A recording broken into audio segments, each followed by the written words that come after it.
Una persona su 8 nel mondo soffre la fame. Ci sono oltre 2 miliardi di persone malnutrite. Il paradosso è che circa un terzo del cibo prodotto, circa 1,3 miliardi di tonnellate, viene sprecato e gettato.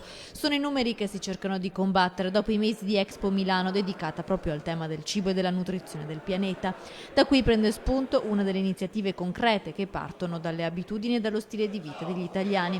Il sottosegretario all'ambiente con delega all'Expo, Barbara Degani, ha pensato al progetto Family Bag. Noi avevamo un sondaggio che abbiamo distribuito durante Expo che dimostrava come gli italiani si vergognavano a chiedere il cibo che rimaneva sul piatto nel ristorante. Allora abbiamo fatto questa riunione con i ristoratori e abbiamo chiesto loro se erano disponibili a offrire ai loro avventori il cibo che era rimasto nel piatto degli avventori. Ci hanno risposto, abbiamo fatto un logo che è questo, che si può vedere, e abbiamo messo uno slogan: non sprecare il nuovo stile di vita. L'ex presidente della provincia ha scelto di far partire questo progetto proprio dalla sua città, Padova, per sensibilizzare i comportamenti virtuosi di chi si reca al ristorante.